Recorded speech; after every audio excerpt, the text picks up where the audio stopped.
Let's talk about the Chiefs' upcoming local pro day, some top 30 visit prospects, Trey Lance of all people getting linked to Kansas City for a trade, the most popular mocked players in round 1 for the Chiefs, and more. But first, how about those? All right, first up, the Chiefs got listed as one of 5 teams that could trade for Trey Lance. And no, I'm not joking. David Latham says that Lance may need to accept he's only a backup QB in the league. And with Chad Henne riding off into the sunset of retirement, the Chiefs may need a better backup than Shane Buechele. In fact, he actually said, quote, their backup QB is currently Shane Buechele, and that's not a good thing, end quote. He also mentions Trey Lance's freakish athleticism and said Andy Reid could utilize him in creative ways. But let's be real. I highly doubt the Chiefs are going to give up draft capital for the 3rd overall pick of the 2021 NFL draft. That would be a wee bit expensive, and while I do think the Chiefs will look at bringing in a veteran QB to compete for the backup spot against Buechele, I think the Chiefs are higher on Shane than Aaron Rodgers on his darkness retreat, and he may very well be able to earn the backup spot as QB2 behind Mahomes. Anyway, enough of that craziness, because I need you all to keep your pupils on the calendar for some key dates in April, with the first being the Chiefs local pro day, which is a couple days from now, April 6th. This is where the Chiefs will host draft-eligible prospects from Kansas City and the surrounding areas, and they will get the chance to work out in front of Chiefs coaches and executives in an attempt to try and crack the 90-man roster. Players will be put through a multitude of workouts in an attempt to separate the wheat from the chaff and see which players could potentially contribute to the team. And so far, there are a couple notable players that got invited, which is K-State's cornerback Ekow Boye-Doe. I don't know, bro, if that's how you say his name, but we're going to roll with it. He ran a 4.27 to 4.35 40 at K-State's Pro Day. And another player who was invited was Washburn wide receiver JJ Letcher, who reportedly shined in KU's Pro Day, catching every pass thrown his way and running a 4.52 40. This man has 3 career kickoff returns for touchdowns and had 29 receiving touchdowns in 48 games. Now, Washburn is a D2 school, and Letcher is a bit on the smaller side at 5'8" and 175 pounds. But hey, Chiefs cornerback Joshua Williams is from a D2 in Fayetteville State, so you never know what could happen. And Letcher was actually quoted saying that, quote, if they give me a chance, I'll show them what D2 players are about. Well, he's going to get his chance here in a couple of days. The next day on the calendar, speaking of days to watch for, is April 17th, which is the first day of the off-season workout program. Basically, players can voluntarily return to team facilities and partake in things such as physical rehab and strength and conditioning. And they can also begin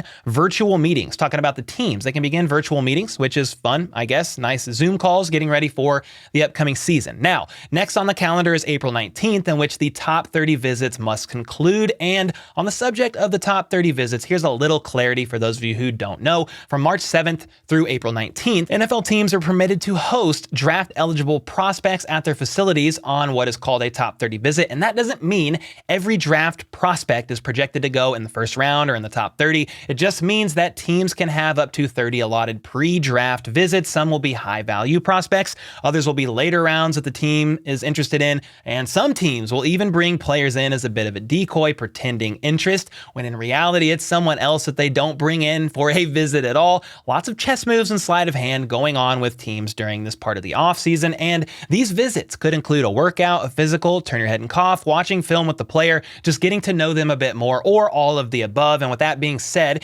here's a list of who the Chiefs have had visits with so far, with a couple of standouts to me being TCU's wide receiver Quentin Johnston, who some have mocked to the Chiefs in the first round if he makes it late enough into the first round, which is highly doubtful. Then also Tennessee's offensive tackle Darnell Wright, the 6'6", 335-pound monster and one of the top tackles in the draft. And then next on the list of April's events is, of course, the 2023 NFL Draft in Kansas City from the 27th through the 29th, which will in and of itself bring forth a ton of fun content on the channel, and I'm very excited for that. And also something else that is exciting if you like music and will be happening on draft weekend. It got announced today by Travis Kelce himself as one of KC's biggest events ever, Kelce JAM, which is a music festival put on by Kelce featuring Loud Luxury, Rick Ross, special guest Tech9, and also the guy who tried to diss Eminem a few years ago and got owned so badly that he switched genres. This is happening on Friday, April 28th at Sandstone,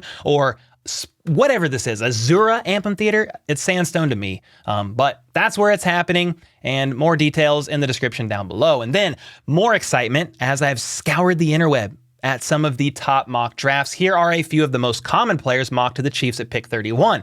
Here's the three. Offensive tackle Anton Harrison, edge Nolan Smith, and offensive tackle DeWand Jones. Anton Harrison is 6'4", 315 pounds with great athleticism and footwork for his build. He also ran a 4.98 40 at the NFL Combine. 315 pounds, ran a 4.98 40, which is the second fastest among all offensive linemen at the Combine. Many complimented his strength, power, hand usage, as well as hip fluidity. However, he is young and has room for improvement, but his athleticism allows for a high upside despite just turning 21. And if the Chiefs want him, they may have to trade up to go and get him. Next on the list was edge Nolan Smith out of Georgia, who PFF lists as a modern undersized edge rusher who at only 238 pounds can be a 3-down player. In fact, he earned a 90+ run defense grade over the past 2 seasons. He needs more power elements to his pass rushing toolbox, but he's a high-end athlete who can win with speed. And I feel like Nolan is a bit on the light side for Spags' liking, but I do believe Frank Clark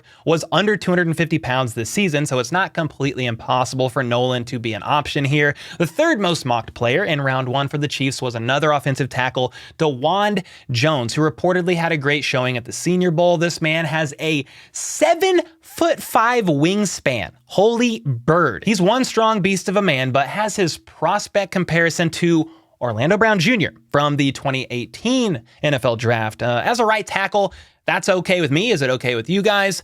Let me know. Another player I want to touch on that is getting mocked to the Chiefs in round 1 is TCU's wide receiver Quentin Johnston. Again, it's not one of the top 3, but I have seen drafts where the Chiefs go up and get him. But the reason I bring him up is because the Chiefs also had him out for a top 30 visit. He's 6'4", 208 pounds, ran a 4.49 40, and had 53 catches for 901 yards receiving last season, averaging 17 yards per catch with 5 TDs. I like that. And he's listed as a true number 1 receiver who has a versatile route tree and can force a missed tackle like nobody's business. The problem is he's listed by many as a top 3 receiver in the draft, with several listing him as the best wide receiver in this year's draft, which means there's a pretty small chance the Chiefs are able to trade far up enough to go and get this guy, though I would personally love it. And here's a bonus player. You like that? Giving you some extra that I thought you guys would at least find interesting. In an article by David Latham, the guy from the beginning that said the Chiefs could trade for Trey Lance, well, he lists 6 teams that could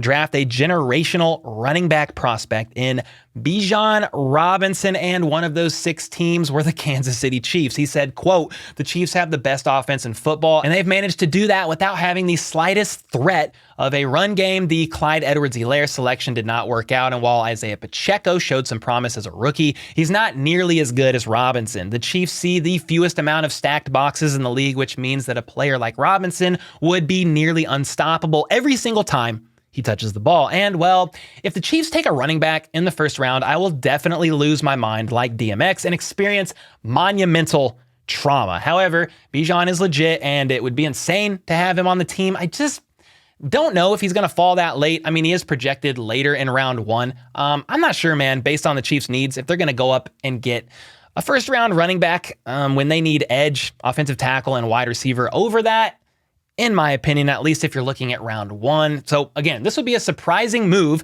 by the Chiefs. What do you guys think? Do you want another round 1 running back, or does it give you PTSD like me and you'd rather see maybe another player I mentioned earlier in this video go in round 1 instead? Let me know your thoughts on all of that. And until next time, let's go. Let's freaking go. How about those?